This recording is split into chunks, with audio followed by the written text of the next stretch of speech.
Well, the pro-family and pro-life movements have their roots in the Bible and also in the founding documents of our nation. Through the years, the traditional family and the right to life have both come under attack. Kelly Wright reports on how Americans supporting these movements are fighting back. Americans supporting family values say they are fighting an ideological and even a spiritual war against forces seeking to destroy the traditional family. Their message is simply, families are the building blocks of a great nation, pointing to God's mandate to be fruitful and multiply. Vice President J.D. Vance echoed that during the recent March for Life.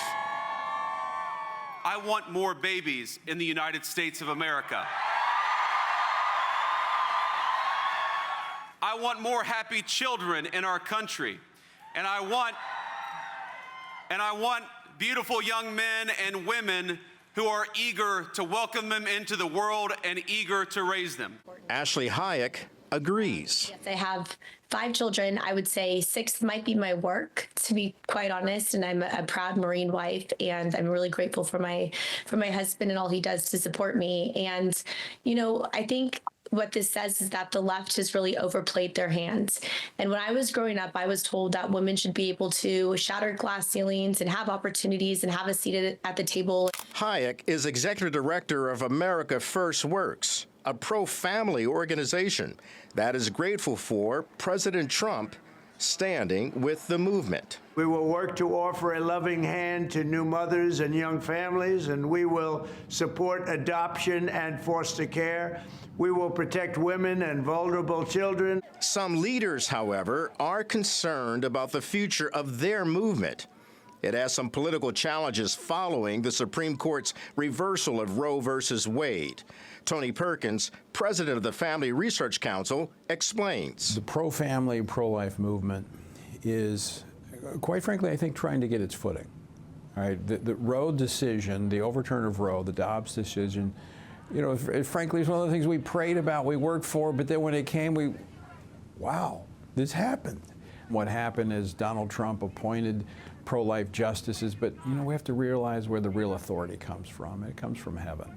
And as that happened, we've seen since then the 2022 midterm elections, where actually we had 11 governors run on very strong pro-life platforms, and they won. Now, Congress, kind of getting their footing on the issue, not able to talk about it, didn't do as well as some thought. And as a result, Donald Trump moved away from that issue in the 2024 election. Perkins believes in order to turn that around, more church leaders will need to stand on biblical authority in addressing the issue with political and cultural leaders, especially those taking critical roles within the Trump administration. This is a different administration than it was in 2016. And I would be dishonest if I didn't say I have some reservations. Putting families first is a top priority for pro-life and pro-family groups. The new playbook is to make America stronger and greater through a pro-family movement that empowers traditional families and encourages them to have more children. Delano Squires of the Heritage Foundation is focused on fighting that culture war on the unborn and traditional families.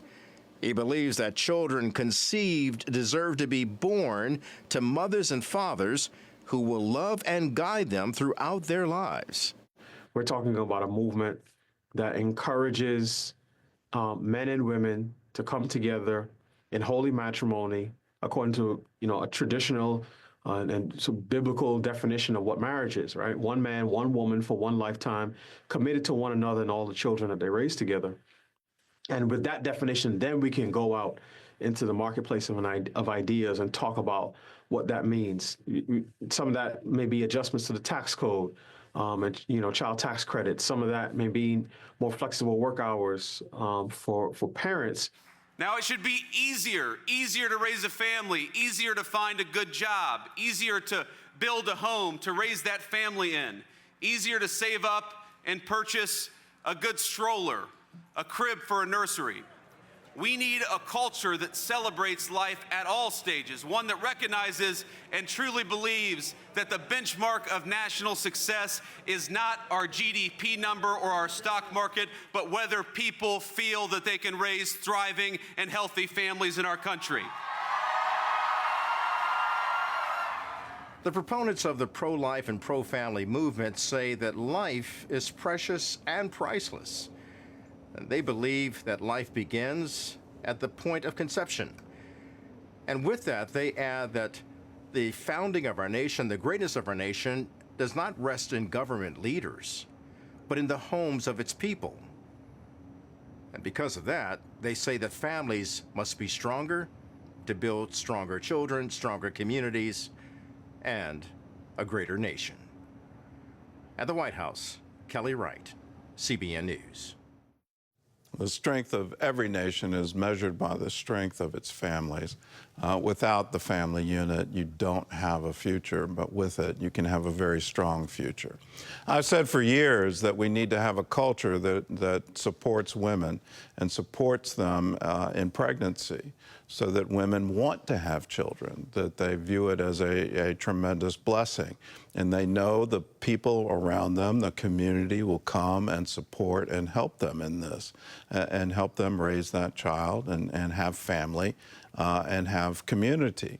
For years, the pro-life movement has been focused on Roe versus Wade. Let's refocus and refocus on a culture that wants to help